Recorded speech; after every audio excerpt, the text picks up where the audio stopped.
Good evening. My name is Tracy Craig. I'll be moderating tonight's meeting. This is Alameda County Department of Environmental Health's community meeting for the Ancora Place project in the San Antonio neighborhood of Oakland. Our presentation is about 20 minutes tonight. We don't have any attendees from the community, but we are going to go ahead and do the presentation, and we will upload the link to GeoTracker. So if people are interested, we can refer them to this project site. Excuse me, the link for about the project. Next slide, John. Okay, so introductions. We have Drew York with us tonight, and he is the case manager for Alameda County Department of Environmental Health. Drew, you want to pick up your hand? There you go. Good evening. Good evening. And Adam Kupperman, who is with Satellite Affordable Housing Developers, and they are, associates, and they are the developer of the project. Hi there. Hi there. And then we also have Aubrey Kuhl, who's an environmental consultant with Nino and more. Okay. Our agenda is pretty straightforward. We'll give you an overview of the site, discuss the remediation and mitigation measures planned for the site, how Alameda County will oversee the protection of community health during the actual work, what our schedule is, and then save time for questions. Next slide, John. Thanks. Again, the site is in the San Antonio neighborhood of Oakland, bordered by International 23rd and 22nd Avenues. In property redevelopment, the property will be redeveloped by Satellite Affordable Housing Associates into an affordable housing multifamily complex. And I want to be very clear here that they did not contaminate the site, but they are dealing with historic contamination of the site to support redevelopment. And most people can read the details of the development right here.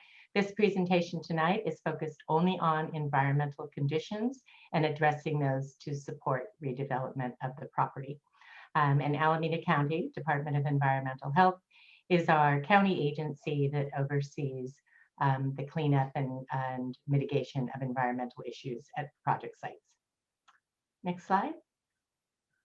And I think at this point, I will turn it over to Drew York, who again is the caseworker for Alameda County Department of Environmental Health.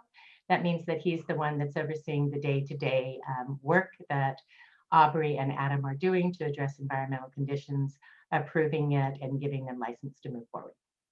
Drew? Yeah, thanks, Sure. Tracy. Yeah, we start off with this slide to really show the amount of organizations involved and agencies involved with redevelopment.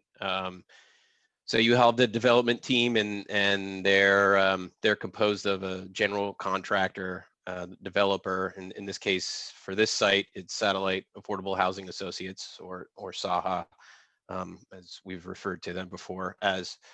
And then you have the environmental consultants that are working with the developer.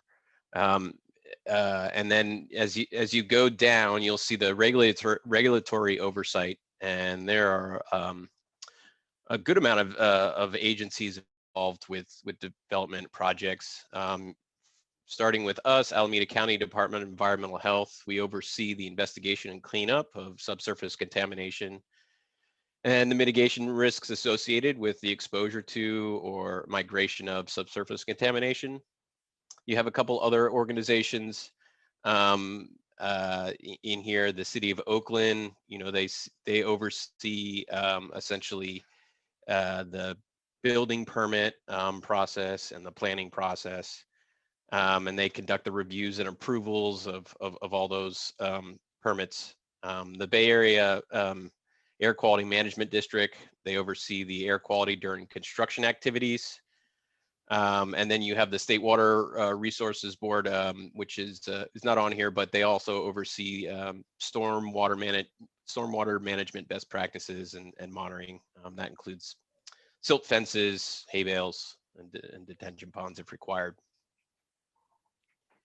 Drew, I forgot to say this, but I just wanted to remind you that this project has been entitled by the City of Oakland. Correct, Adam?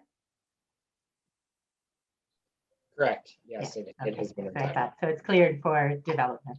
Yep. So just a kind of a general location of the site before we get into the environmental conditions. The site is located on the southwestern side of International Boulevard, and that's between 22nd and 23rd Avenue. It's approximately a little more than 3/4 of an acre, and the site consists of 5 contiguous parcels. The current configuration includes 2 vacant 1-story commercial buildings, a 1-story occupied, one occupied 2-story mixed commercial and residential building, and then parking areas as well. A review of historical Sanborn fire insurance maps indicated that the majority of the site was used for commercial operations and then some light industrial. That included a cleaning and dyeing facility, roofing services, plumbing services, a painting facility, as well as a machine and sheet metal shop. Numerous investigations have been conducted at the site since 2017. And basically those investigation results identified that there's presence of elevated levels of motor oil, total petroleum hydrocarbon, and then gasoline range, total petroleum hydrocarbons, as well as metals, including but not limited to lead, arsenic, and nickel in the shallow soil. Petroleum-related VOCs, including petroleum-related volatile organic compounds, or as we refer to them as VOCs, including benzene and ethylbenzene, were also detected in soil vapor. And as Tracy said before, these investigations indicate that historical operations that predate the current owners appear to be the source of contamination. The likely source of these came from surface spills during the historical commercial and industrial operations at the site, maybe also the painting facilities. The petroleum contamination likely again came from spills and leaks associated with the commercial and industrial operations in the western corner of the site. And then within the soil, the metal contamination observed in shallow soil across the site was most likely from fill material. That could be demolition of previous structures with lead paint. That could be fill material taken from unregulated sources, or to build the grade at the site, or it could be from aerial deposition from vehicles prior to unleaded gas. Thank you. Next slide. Yeah, so the RP, the responsible party, SAHA, submitted a draft corrective action plan. Currently, that's in review with us. We had issued a directive letter saying after April 6th, if we'd received no comments, then you could move forward. However, we are right in the middle of the public comment period. To date, we haven't received any.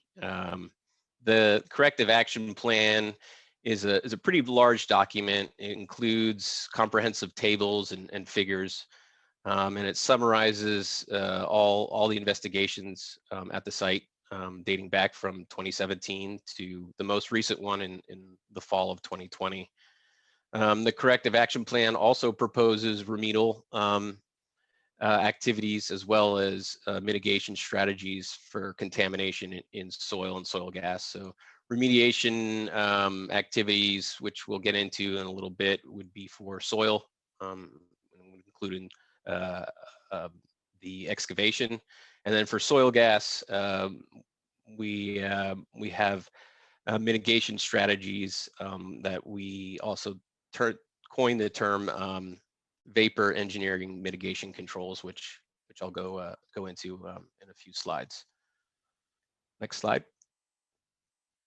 So for the proposed remedial action, this will include soil excavation, As I mentioned before, there's shallow impacts in soil detected across the site. So they're proposing to excavate at least 2 feet or deeper across the site to remove the impacts from metals as well as petroleum hydrocarbons. And this is for construction as well as to remove some of the source area. Soil, the impacted soil will then be removed from the site via direct haul if they can, and transferred to a ACDH approved disposal facility. Once that is done, there'll be on-site capping of the remaining impacted soil, and this is done by overlaying a demarcation fabric. And essentially what that is it's an indication for any construction workers or utility workers to not go beyond the depth of that. And then from there, the site will be capped with a minimum of 3 feet of clean fill. And as you can see, the takeaway at the last bullet here, this addresses the contamination early in the construction project. So it removes a lot of the source, and then we cap the site with clean soil. That way, you don't have a lot of yellow equipment kicking up potentially impacted soil and affecting either the construction workers or the residential and commercial businesses surrounding the site. Next slide. So the proposed mitigation measures, these are, again, vapor mitigation engineering controls. They can include a multitude of things.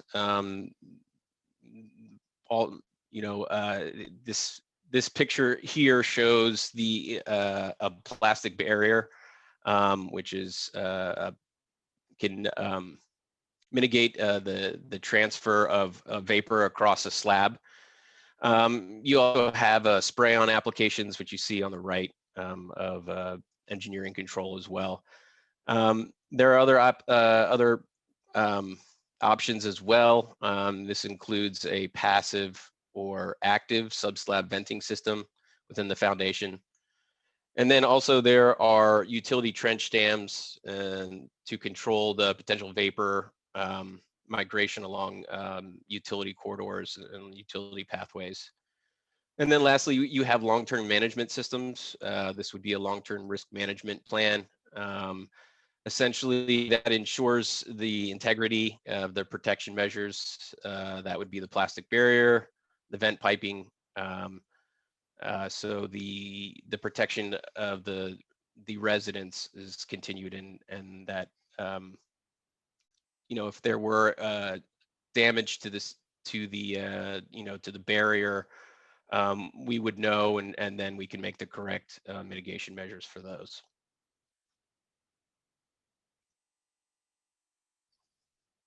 So during excavation, remedial excavation, who can be exposed to this, to the impacted soil? Well, the construction workers clearly can be exposed, and then also the surrounding community, the businesses, and then people who are passing by.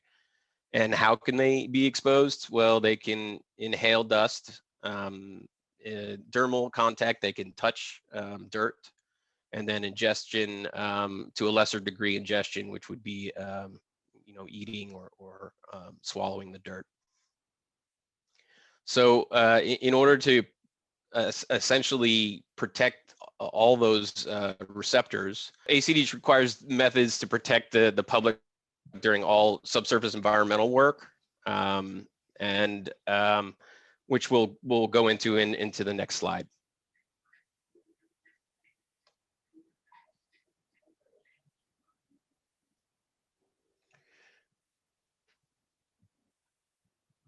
Great. So protecting the community during the excavation, the construction zone, that includes removing contaminated source air, or importing clean material to mitigate inhalation risks to construction workers. We require real-time continuous dust and air monitoring That includes a full-time environmental professional on site during all work hours to monitor for dust. You know, if dust is visually seen or sensors around the property detect dust in the air above a certain threshold, then construction activities are halted until additional dust mitigation measures are implemented. You can see that reporting, the next bullet, reporting air monitoring results. So reporting the air monitoring results will be uploaded to GeoTracker, which will provide a link at the end of this presentation. And GeoTracker is can be seen by the public. It's a database for and a repository for analytical data and reports and historical documents for the site. So results for the air monitoring will be uploaded in the form of weekly status reports, which then can be viewed by the public. You also have a on-site management that includes dust suppression, dust control. That could be, you know, water trucks spraying so the dust doesn't volatilize and become airborne. You have soil stockpile management, and that includes covering stockpiles with like a thick plastic and then overlaying that with sandbags essentially before the soil is characterized or removed off-site to minimize the spread of the impacted soil. In some cases, you'll direct load the impacted soil directly into trucks, and that essentially minimizes the amount of stockpiles. You have air monitoring, as we talked about before. A couple other things that we require is decontamination of equipment and personnel and trucks. We'll talk about trucks in the next slide. And essentially what that does is that mitigates the spread of potentially contaminated or impacted soil or known impacted soil. It mitigates the spread of that to offsite, you know, on public streets or things of that nature. And then lastly, you'll have site security and fencing around the entire property. And there'll be placards on there, which we'll talk about later. Next slide. So for truck management and routes, these are really actually the routes, the approved routes and the management of trucks is usually done with the city of Oakland. But in terms of what their requirements are, they limit the idling time of trucks. You know, if you were to have a large, you know, line of trucks waiting to be filled, they limit the idling time, prevent track out. And again, that's to prevent the spread of contamination from on-site to off-site. And then there's designated truck routes, as well as how to enter and exit the site. And then the construction worker parking is a big one. You know, doing these public meetings, we do have a lot of questions regarding construction worker parking and where those designated spots have already been set up or where they're proposing to do those. Thanks. Next slide. Yeah, and lastly, community outreach. As I mentioned before, you know, signage will be posted on each end of properties and near the entrance and exits of the property with contact information, and that contact information will have the property owner's information as well as my Alameda County Department of Environmental Health's information. That'll usually be my name and my cell phone and email. And then if dust or other environmental related issues are observed, you know, you can contact me, you can contact Adam from Saha, and we will get those resolved. And then lastly, as I mentioned before, there is a database and a repository for this site, and it's called GeoTracker. It's put on by the State Water Board. And this will have all the information for the site. This will have all the analytical data that you can go through. if you choose. It'll also have the draft corrective action plan that we're talking about tonight, so you can review that. And then again, it will have the air monitoring results that will be posted weekly in the form of weekly status reports.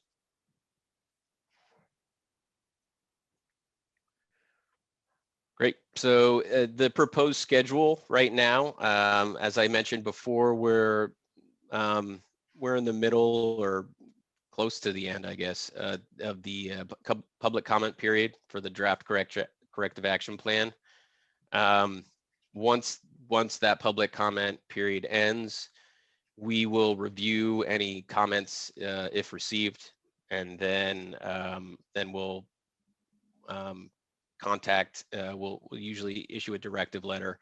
In this case, a directive letter has already been issued, but we'll issue a directive letter requesting that the final corrective action plan be uploaded to GeoTracker.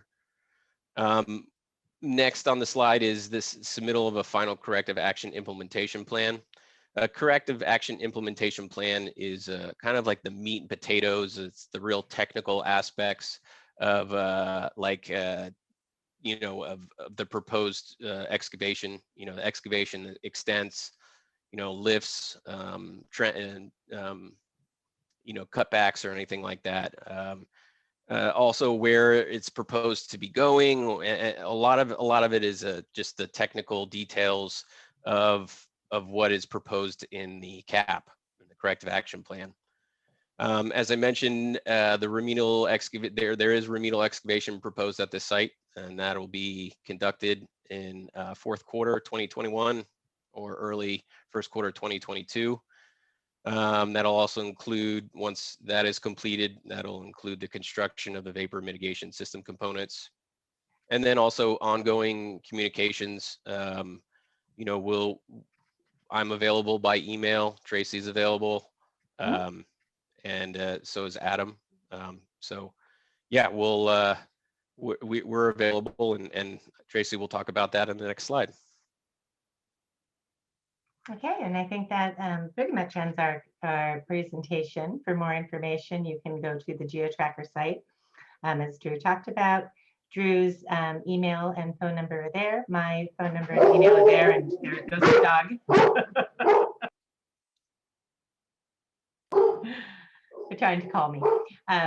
My phone number and email are there, and I answer my phone all the time. And then, of course, Adam's number is there as well if you have a question about development.